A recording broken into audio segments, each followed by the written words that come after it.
Boa tarde a todos.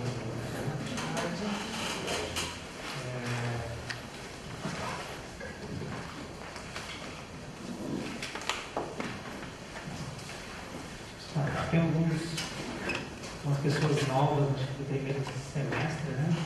Queria me apresentar, então, eu sou Adriano, do primeiro semestre, do curso de licenciatura em Geografia e noturno, né?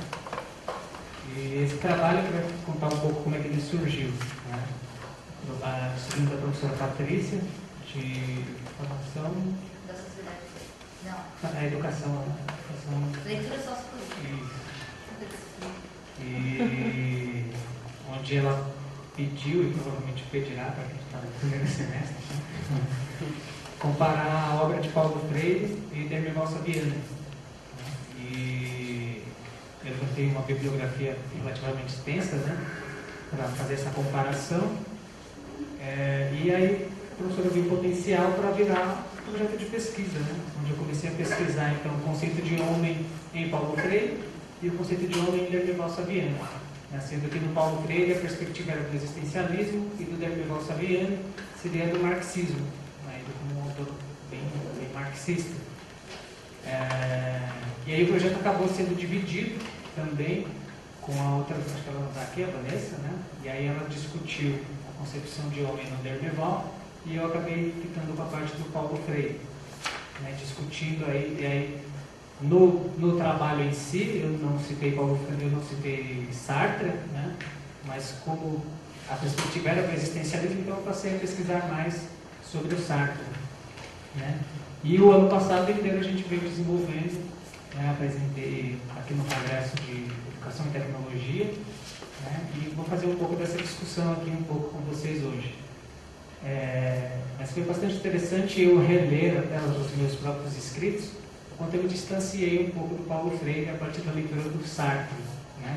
Então talvez eu discuta, talvez até um pouco mais sobre os conceitos elaborados pelo Sartre, né? Dentro do existencialismo dele, mas que também tem uma influência lá no Paulo Freire e a gente vai acabar discutindo isso também, né? E aí eu queria agradecer também a oportunidade, né, professor Laerte. Desde o ano passado a gente veio lutando, né, para fazer, né, teve greve, teve uma série de coisas, mas enfim, a gente está aqui discutindo esse tema, né? E antes de entrar no tema propriamente dito, eu queria ler um texto aqui do filósofo Nietzsche, né? Para a gente pensar um pouco nessa questão do existencialismo, que eu acho que eu vejo muita influência do pensamento do Nietzsche no existencialismo sartreano, né? E aí, bom, a gente vai discutir um pouco isso também. Não que o Nietzsche seja existencialista, né? Não dá para a gente dizer isso, né? O Nietzsche é um autor lá do século XIX, né? Mas ele influenciou várias correntes do pensamento filosófico, né? Várias áreas do conhecimento humano, né? E aí uma delas, eu creio que é o existencialismo, né? E aí é um texto do livro O Crepúsculo dos Ídolos, né? Onde ele faz uma dissertação sobre os 4 grandes erros, né? No caso das ciências humanas. E aí ele intitula assim a parte final desse texto: qual pode ser a nossa doutrina? Que ninguém dá ao ser humano suas características, nem Deus, nem a sociedade, nem seus pais e ancestrais, nem ele próprio. O contrassenso dessa última ideia rejeitada foi ensinado como liberdade inteligível por Kant e talvez já por Platão. Ninguém é responsável pelo fato de existir, por ser assim ou assado, por se achar nessas circunstâncias, nesse ambiente. A fatalidade do seu ser não pode ser destrinchada da fatalidade de tudo o que foi e será. Ele não é consequência de uma intenção, uma vontade, uma finalidade próprias. Com ele não se faz a tentativa de alcançar um ideal de ser humano, ou um ideal de felicidade, ou um ideal de moralidade. É absurdo querer empurrar o ser humano para uma finalidade qualquer. Nós é que inventamos o conceito de finalidade. Na realidade, não se encontra finalidade. Cada um é necessário, é um pedaço de destino, pertence ao todo, está no todo. Não há nada que possa julgar, medir, comparar, condenar nosso ser, pois isto significaria julgar, medir, comparar, condenar o todo. Mas não existe nada fora do todo. O fato de que ninguém mais é feito responsável de que o modo do ser não pode ser remontado a uma causa-prima, de que o mundo não é uma unidade nem como sensorium, nem como espírito, apenas isto é a grande libertação. Somente com isso é novamente estabelecida a inocência do vir a ser. O conceito de Deus foi, até agora, a maior objeção à existência. Nós negamos Deus, nós negamos a responsabilidade em Deus. Apenas assim redimimos o mundo. Parece chocante, né? Negamos Deus e tal. Mas a gente vai ver como o Sartre se apropria um pouco desses conceitos do existencialismo dele, até porque ele é representante do existencialismo ateu. Né? O existencialismo ele tem duas correntes, né? A corrente cristã, da qual Paulo Freire, né, tem o maior contato, e o existencialismo ateu, da qual acho que o maior representante seria mesmo o Sartre, né, através do livro O Ser e o Nada.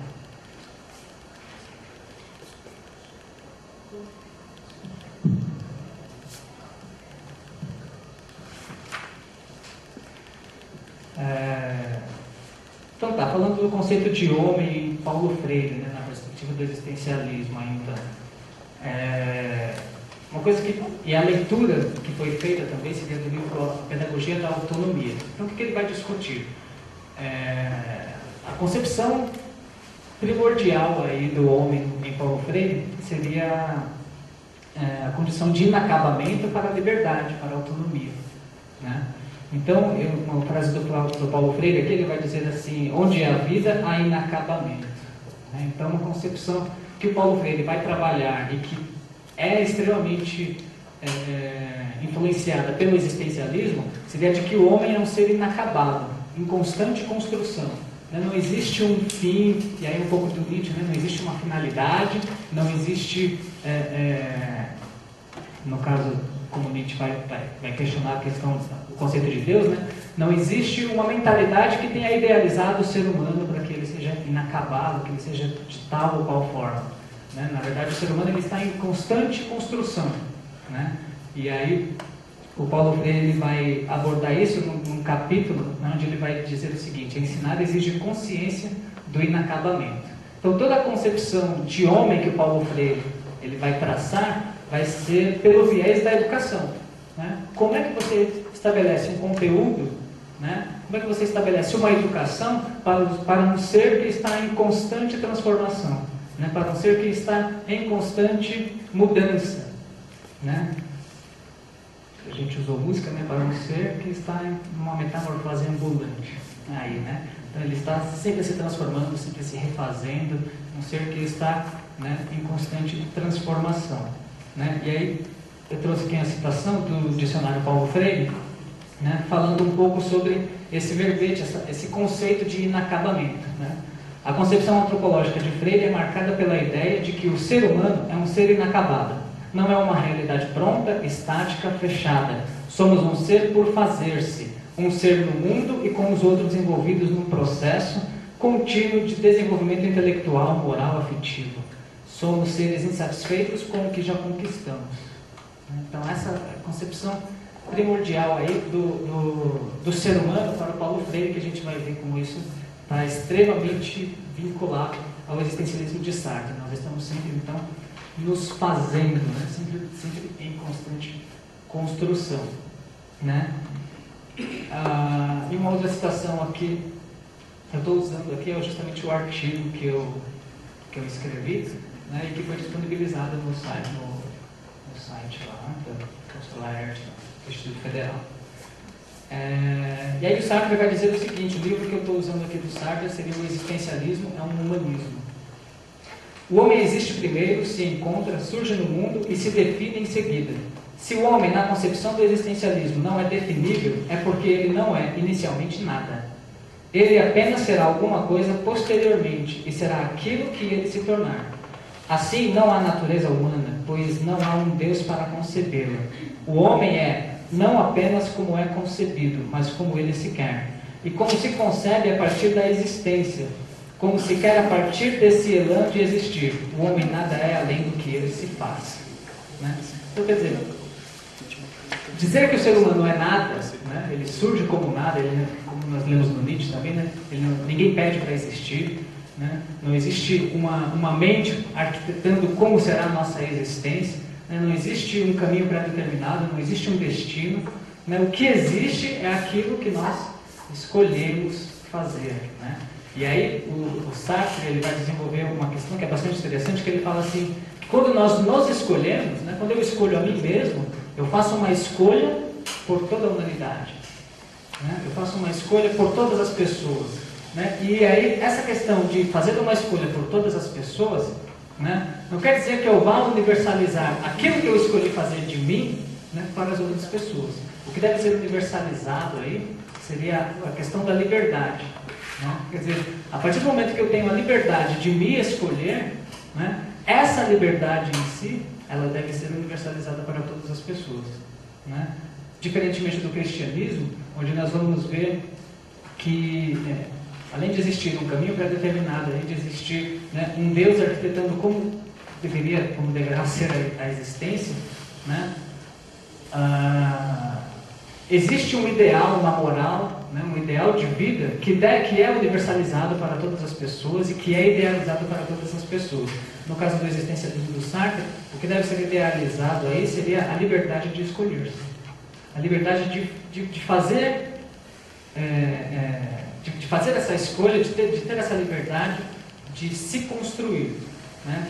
E aí, evidentemente, que muitas vezes essa escolha ela se faz na medida em que nós vamos escolher o que fazer daquilo que já foi feito de nós, né? Isso é a parte mais complexa, talvez, do pensamento do Sartre, onde nós existimos, né? Ninguém lembra que necessariamente tudo que ocorre na nossa infância, tudo que ocorre, né, na nossa adolescência, às vezes, mas assim, aquilo que é feito de nós, né, nós não escolhemos o meio onde existimos, nós não escolhemos a classe social, nós não escolhemos nada disso, né? E aí o que é feito disso, né, somos nós que escolhemos, nós nos responsabilizamos por isso, né? Esse seria aí talvez a fineza mesmo do conceito de liberdade do Sartre, que vai contra a questão do livre-arbítrio, né? E aí a gente pode tecer aí até uma espécie de equação, né?